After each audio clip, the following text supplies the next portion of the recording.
যদি আপনার এই ভিডিওটি ভালো লেগে থাকে তবে লাইক এবং সাবস্ক্রাইব করতে ভুলবেন না। দেখার জন্য ধন্যবাদ। পরের বার দেখা হবে। পৃথিবীর বুকে মানুষের হাতে গড়া সবচেয়ে সুপরিচিত কাঠামোগুলোর মধ্যে চীনের মহাপ্রাচীর অন্যতম। এই সুবিশাল আত্মরক্ষামূলক প্রাচীরটি 13,000 মাইলেরও বেশি বিস্তৃত, যা পর্বত, মরুভূমি এবং তৃণভূমির ওপর দিয়ে এঁকে বেঁকে চলে গেছে। কিন্তু আপনি কি জানেন যে চীনের মহাপ্রাচীরের অনেক গোপন রহস্য আছে? এর মধ্যে আছে চমকপ্রদ আবিষ্কার থেকে শুরু করে লুকানো ইতিহাসও। তাই আজকে আমরা এই ভিডিওতে জানতে চলেছি পৃথিবীর 7টি আশ্চর্যের একটি চীনের মহাপ্রাচীর। ভিডিওটি স্কিপ না করে সম্পূর্ণ ভিডিওটি দেখার অনুরোধ রইল।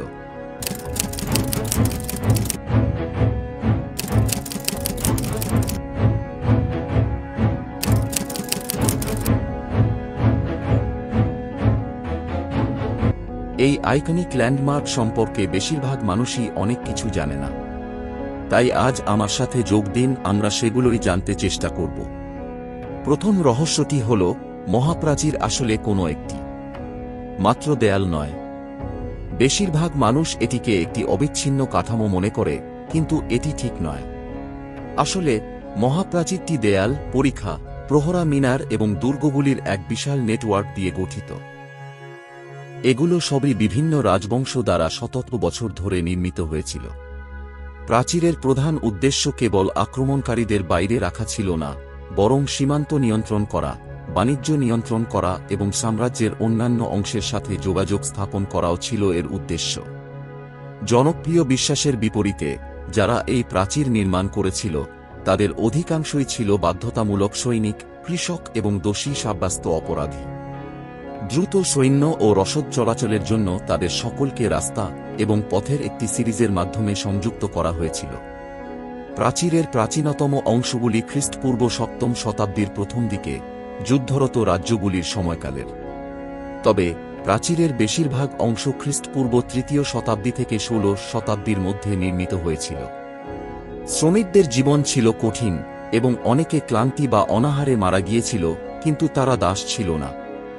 যেসব এলাকায় কাঠ সহজলভ্য ছিল না, সেখানে ইট দিয়ে প্রাচীর তৈরি করা হয়েছিল। কিছু অংশে ইট এবং পাথরও ব্যবহার করা হয়েছিল, সাথে চিটানো চাল থেকে তৈরি এক ধরনের মর্টার ব্যবহার করা হয়েছিল, যা এতটাই শক্তিশালী যে এটি আজও নির্মাণ কাজে ব্যবহৃত হয়। এই মিনারগুলি প্রাচীর বরাবর নিয়মিত বিরতিতে তৈরি করা হয়েছিল এবং শত্রু বাহিনীর জন্য নজরদারি কেন্দ্র হিসাবে কাজ করত। মিং রাজবংশের সময় সর্বশেষ বড় নির্মাণ কাজ 17 শতাব্দীতে সম্পন্ন হয়েছিল, যখন একজন শত্রুকে চিহ্নিত করা হয়। তখন মিনারের উপরে আগুন জ্বালানো হতো। কিছু এলাকায় প্রাচীরটি পাহাড় এবং উপত্যকার রূপরেখা অনুসরণ করে নির্মিত, যা শত্রুর জন্য এটি শনাক্ত করা কঠিন করে তোলে। এটি দ্রুত প্রতিক্রিয়া জানানোর সময় দিত এবং চীনাদের আক্রমণকারীদের থেকে রক্ষা করতে সাহায্য করত। যে সম্রাটরা এই প্রাচীর নির্মাণ করেছিলেন, তারা এটিকে তাদের সাম্রাজ্যের শক্তি এবং ঐশ্বর্য প্রদর্শনের একটি উপায় হিসাবে দেখতেন। উদাহরণস্বরূপ, গোবি মরুভূমিতে প্রাচীরটি হলুদ বেলে পাথর দিয়ে তৈরি হয়েছিল, যা মরুভূমির বালির সাথে মিশে যেত।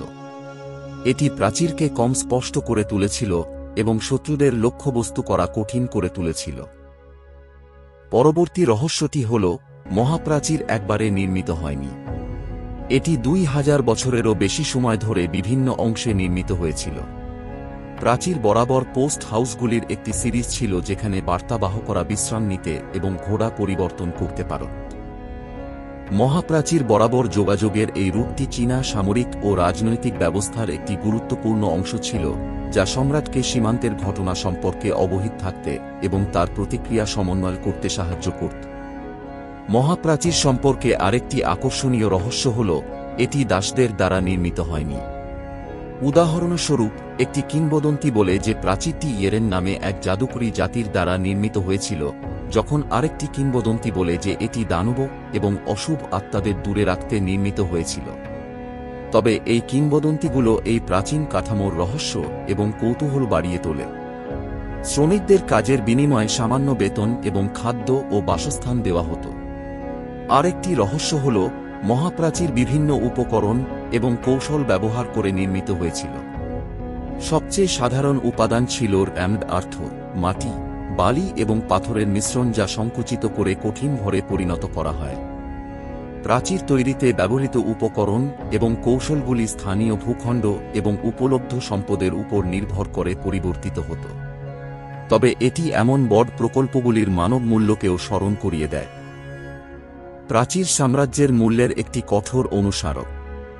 উদাহরণস্বরূপ, যেসব এলাকায় প্রচুর কাঠ ছিল, সেখানে কাঠের দ্বারা প্রহরা মিনার নির্মিত হয়েছিল। মহাপ্রাচীর বরাবর প্রকৌশলের সবচেয়ে চিত্তাকর্ষক কীর্তিগুলির মধ্যে একটি হল প্রহরা মিনারগুলির ব্যবহার। এগুলো একটি যোগাযোগ কেন্দ্র হিসাবেও কাজ করত, যা প্রাচীরের পুরো দৈর্ঘ্য বরাবর দ্রুত বার্তা পাঠাতে সাহায্য করত। একে অপরের সাথে যোগাযোগ করার জন্য মিনারগুলি ধোঁয়ার সংকেত এবং বিকন ফায়ার, আগুনের শিখা, এর একটি ব্যবস্থা ব্যবহার করত। তারপর আগুন মিনার থেকে মিনারে পৌঁছে যেত যতক্ষণ না বার্তাটি সামরিক সদর দপ্তরে পৌঁছাত। মহাপ্রাচীরের আরেকটি আকর্ষণীয় বৈশিষ্ট্য হল এটি প্রাকৃতিক দৃশ্যের সাথে মিশে যাওয়ার জন্য ডিজাইন করা হয়েছিল। অন্যান্য এলাকায় প্রাচীরটি আশেপাশের পরিবেশের সাথে মিলে যাওয়া উপকরণ দিয়ে নির্মিত হয়েছিল। চীনের মহাপ্রাচীর সম্পর্কে একটি কম পরিচিত গোপন কথা হল এটি কেবল একটি প্রতিরক্ষামূলক কাঠামোই ছিল না, বরং চীনা শক্তি এবং গৌরবের প্রতীকও ছিল। প্রাচীরটি চীনা পুরাণ এবং ইতিহাসের দৃশ্য ডিপিক্টিং চিত্রিত চিত্রকর্ম এবং ভাস্কর্য দিয়ে সজ্জিত ছিল। এর সবচেয়ে বিখ্যাত উদাহরণগুলির মধ্যে একটি হল ব্যাটেল অফ হেভেন, যা ফ্রেস্কোর একটি সিরিজ যা চীনা আকাশের দেবতাকে 5 জন দুষ্ট সম্রাটের সাথে যুদ্ধ করতে চিত্রিত করে। এই ফ্রেস্কোগুলো জিওগুয়ান দুর্গে, জিওগুয়ান ফোর্ট্রেস, অবস্থিত, যা মহাপ্রাচীরের সবচেয়ে সংরক্ষিত অংশগুলির মধ্যে একটি। এর প্রতিরক্ষামূলক এবং প্রতীকী উদ্দেশ্য ছাড়াও চীনের মহাপ্রাচীর একটি যোগাযোগ রুট হিসাবেও কাজ করত। এটি প্রাচীর বরাবর দ্রুত এবং দক্ষতার সাথে বার্তা ও পণ্য পরিবহন করতে সাহায্য করত। মহাপ্রাচীর সম্পর্কে আরেকটি রহস্য হল এটি রহস্যে পরিপূর্ণ। বিস্তৃত গবেষণা এবং খনন সত্ত্বেও প্রাচীরের বেশিরভাগ অংশ এখনও রহস্যে আবৃত। প্রাচীন প্রাচীরের কিছু অংশের সঠিক রুট অজানা, তেমনি এটি নির্মাণকারী কর্মীদের সঠিক সংখ্যাও অজানা। প্রাচীরের নির্মাণ এবং উদ্দেশ্য সম্পর্কিত অসংখ্য স্থানীয় কিংবদন্তি এবং লোককাহিনীও রয়েছে। এই কিংবদন্তি এবং লোককাহিনীগুলি প্রাচীরের কাছাকাছি বসবাসকারী মানুষের বিশ্বাস এবং কুসংস্কারগুলির একটি ঝলক দেয়। চীনের মহাপ্রাচীর প্রকৌশলের একটি অবিশ্বাস্য কীর্তি এবং চীনা সাম্রাজ্যের শক্তি ও গৌরবের একটি প্রমাণ। এর নির্মাণকালে অগণিত মানুষের জীবনহানি হয়েছিল, ক্লান্তি বা অনাহারে মারা গিয়েছিল অসংখ্য শ্রমিক। তো আপনার কি মনে হয়, চীনের মহাপ্রাচীর সম্পর্কে নতুন কিছু জানতে পারলেন কি? নিচে কমেন্টে আমাকে জানান। আশা করি এই ভিডিওটি আপনাদের ভালো লেগেছে।